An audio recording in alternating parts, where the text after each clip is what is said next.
The Legend of Zelda Breath of the Wild has quickly shot up my list of favorite games, for many reasons that I'm not going to linger on, as I just want to focus on one aspect in this video.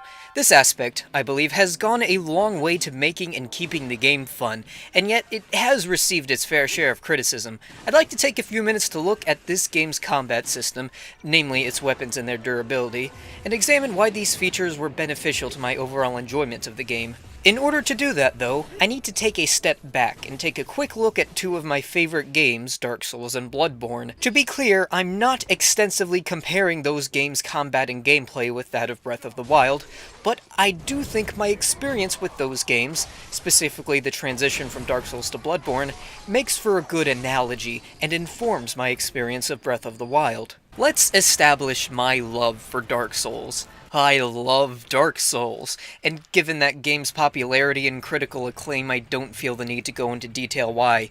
Great world and level design, that awesome feeling of overcoming a great challenge, and especially that tight combat. What matters here is how I experienced this combat, much as it shames me to admit. In Dark Souls, I have a very particular playstyle that, once I found it, I stuck to it like glue. Get a great sword, any great sword, throw the grass crest shield on my back, everything else is optional, roll around and swing and win. And there's nothing particularly wrong with that playstyle, right? Not only does it get the job done, but getting good at it is satisfying, and prevailing in that style is fun. The wall I run into here is that it's the only playstyle I'm comfortable with. The one time I tried branching out and doing a magic run, I couldn't do it. After over 150 hours of rolling, hugging, and swinging big swords, standing back and slowly firing little blue projectiles felt so unbelievably wrong, so I went back to my greatswords and stuck with them. Then I played Bloodborne. Going into it, I had heard that Bloodborne was somewhat faster paced than Dark Souls, in that it encouraged aggression, so I took a risk and went for a character built around dexterity and speed instead of strength. The transition was a little rough, but once I got into it, whoa. This new playstyle that I went for affected my choice of weapons, and on top of that, my choice of weapons informed how I changed my playstyle. Switching from slow-moving swords to weapons meant to attack rapidly in succession forced me to change my playstyle, and that was fun, and once I got into it, I got drawn in by Bloodborne's variety of weapons. See, where Dark Souls has a vast array of swords that are all kind of similar, Bloodborne has a smaller pool of weapons that are all completely unique and cool in their own way. Just by being completely different from each other, I felt encouraged to try out and switch weapons because they're cool and I want that! And when I did, I again had to change my playstyle, but because Bloodborne's weapons are so cool as to make me want to use them, I adjusted and started having more fun. Bloodborne, simply by changing the pace of its combat and having a more varied pool of weapons, encouraged me to experiment with several playstyles, and as a result it feels like a more visceral and replayable game than Dark Souls. Dark Souls offered no incentive for switching playstyles, at least not that I can find. I'm perfectly willing to admit that I may just be stubborn. Once you've found a weapon or weapon type that feels right, what's the point in switching to something else that only feels slightly different? Bloodborne didn't do that. Bloodborne has a bunch of cool weapons that feel a little alike. It encourages you to experiment simply to explore its variety, and because of that, it feels like there's more ways to play the game than Dark Souls. So what does all this have to do with Breath of the Wild and its weapon durability? One word, or two meshed together: playstyles. Bloodborne encouraged experimentation with its weapons simply by them all being cool, but it in no way forced players to experiment. It's possible to beat the whole game with just your starting weapon, so while experimentation was encouraged, it was never necessary. In Breath of the Wild, experimentation with weapons and playstyles was not only encouraged but necessary if you hope to die less than in a Soulsborne game. Weapons break in Breath of the Wild. They break a lot.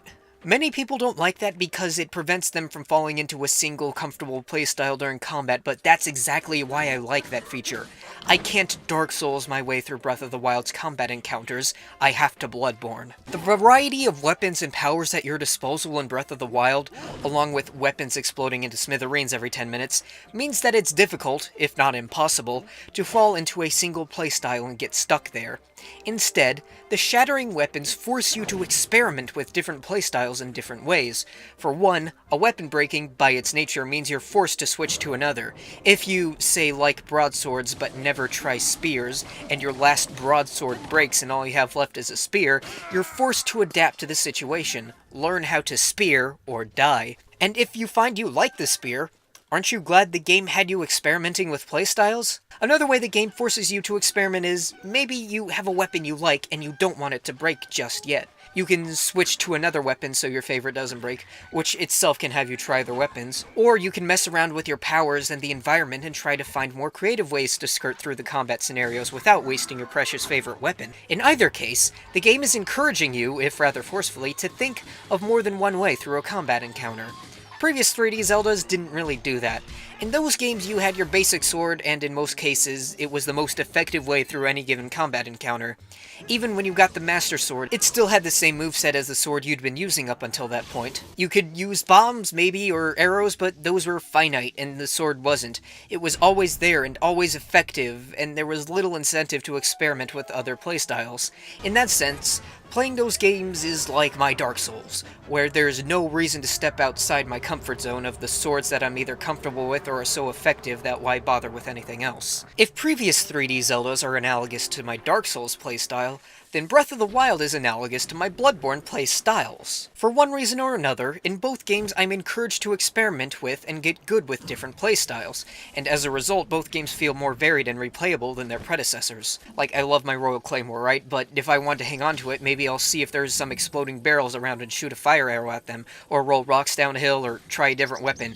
And that the game is making me think of different approaches to any given situation not only engages me further in it, but also feels just ever so slightly more satisfying when I think of an approach I had never thought of and successfully execute it. Past 3D Zeldas were content to just let you have at it with the sword, but in this game, in Breath of the Wild, no. It wants you to find new playstyles, to get good at new playstyles, and for that, it's a more engaging experience. Breath of the Wild's breaking weapons are only a positive in my eyes. They actively discourage the singular, comfortable playstyle of old, and given how stagnant that was getting over 5 games, this new system is a breath of fresh air.